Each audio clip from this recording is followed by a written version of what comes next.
안녕하세요, 농사진 다이버입니다. 오늘도 아닐라오의 멋진 포인트를 하나 소개시켜 드리겠습니다. 잭피쉬 떼가 멋지게 스쿨링을 하는 모습을 보실 수 있는 다이브 앤 트랙이라는 포인트예요. 그럼 다같이 다이브 앤 트랙 다이브 사이트의 매력에 한번 빠져보시겠습니다.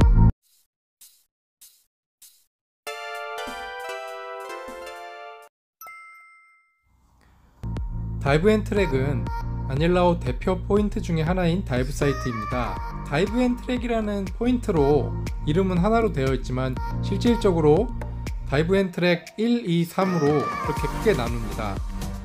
따라서 초급자뿐만 아니라 고급자들 모두 같이 함께 즐길 수 있는 포인트예요.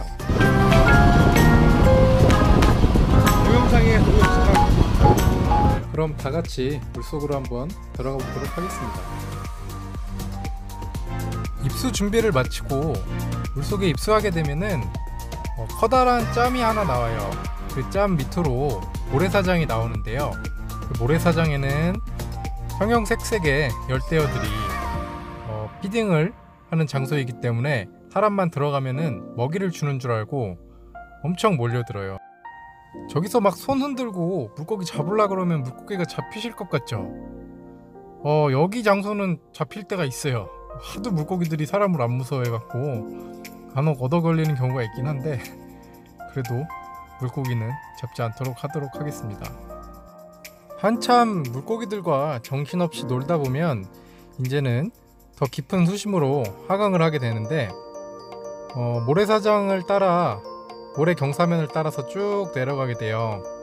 그렇게 되면은 점점 수심이 깊어집니다. 그 길을 따라 쭉 가게 되면 다이브 앤 트랙에 있는 십자가가 나와요. 다이브 앤 트랙은 십자가가 총 2개가 있는데 첫 번째 십자가예요. 십자가에서 이제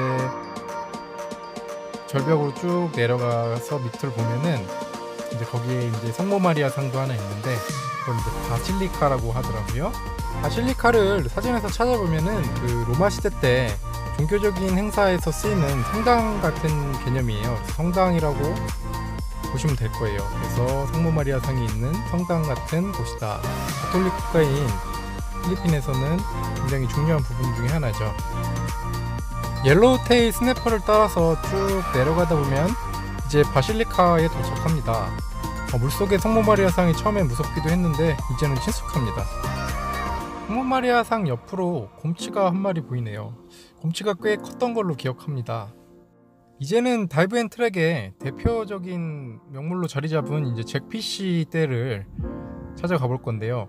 잭피쉬 떼가 한 곳에 있는 게 아니라 이곳저곳 이동하기 때문에 꼭 한 곳에서만 만날 수 있다고는 할 수가 없어요. 하지만 십자가 있는 부분과 조금 수심이 깊게 타는 부분에 가면은 대체적으로 10 중 8은 보였던 것 같아요. 자, 잠시 잭피쉬 떼를 감상하도록 하겠습니다. 잠수를 하면서 멍하니 잭피쉬 떼를 바라보고 있으면 저를 중심으로 돌아가는 잭피쉬의 떼에 둘러싸여서 순간 시간이 멈춘 것 같은 느낌이 들 때가 있어요.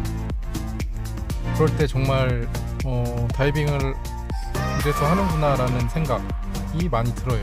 정말 아름다운 장관이거든요.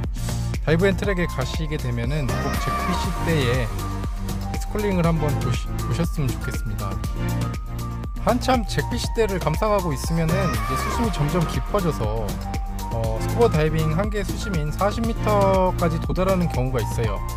그 부분은 모래사장이기 때문에 수심을 체크를 안 하면은 자기도 모르게 더 깊은 곳으로 갈 수 있기 때문에 중간중간에 이제 자기가 멈춰있는 수심을 확인하시고 이렇게 이동하시는 게 좋을 거예요.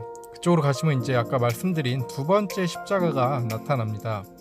그 두 번째 십자가에서 밑으로 내려가면은 수심 한 40m 정도가 나올 거예요. 저기도 이제 역시나 모래사장으로 되어 있는 그러한 장소입니다.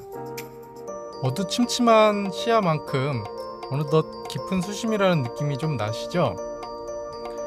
바닥에 보니까 그 끈처럼 생긴 리보넬이 이렇게 입을 벌리고 저희를 맞아주고 있습니다. 바닷속에는 참 신기한 생물들이 많은 것 같아요. 리보네를 한참 바라보고 있었습니다. 네, 어느덧 수심이 39.7m, 고가막 한계 시간 2분이 남았었네요. 이제는 위로 올라가야 될 것 같아요. 서서히 천천히 상승을 하면서 올라갑니다. 마찬가지로 왔던 반대길로 아까는 모래 슬로프를 따라 내려왔다면은 이제 모래 슬로프를 따라서 천천히 정사면을 따라서 올라갑니다. 이렇게 따라서 쭉 올라가게 되면 이제 대왕조개가 나오는 포인트가 있는데요. 대왕조개가 예전에는 이곳저곳 있었는데 요새는 이제 스노클링 하는 부분에도 사람들이 볼 수 있도록 이렇게 보호하면서 키우고 있는 걸로 알고 있습니다. 그래서 굳이 스쿠버를 안 하시고 스노클을 하시더라도 대왕조개를 보실 수가 있습니다. 천천히 상승을 하게 되면 이제 햇볕이 들어오는 맑은 시야에 자이언트 클램, 대왕조개가 나타납니다. 대왕조개는 진짜 커요. 그래서 가까이 가게 되면 그러니까 입을 다무는데 어쩔 때는 조금 무섭기도 합니다. 어느덧 다이빙의 끝부분에 다가왔습니다. 깊은 수심도 좋지만 저는 그 햇볕이 들어와서 모든 빛깔을 확인할 수 있고 아름다운 열대어와 아기자기한 산호가 많은 그런 낮은 바다가 더 좋은 것 같아요. 아까 다이빙을 시작했던 모래사장과 짬 있는 곳에 도착했습니다. 이곳에 오니까 플룻마우스 피쉬가 이렇게 유영을 하고 있습니다. 참 신기하게 생긴 물고기예요. 맛은 어떨지 나중에 시장에 가서 한번 먹어보고 싶습니다. 원래는 모래사장에서 입수를 하고 출수를 해야 했었지만 지금은 배를 이동을 해서 다이브 앤 트랙 부위가 다른 곳에 묶인 곳에서 출수를 하기로 했습니다. 그래서 암석과 암석 사이인 채널을 지나서 이렇게 따라서 쭉 이동을 하고 있습니다. 이동을 하다가 암석과 암석 사이로 한 줄기 빛이 들어오는데요. 어두운 곳에서 밝은 곳으로 뛰쳐나가는 듯한 기분이 들으시죠?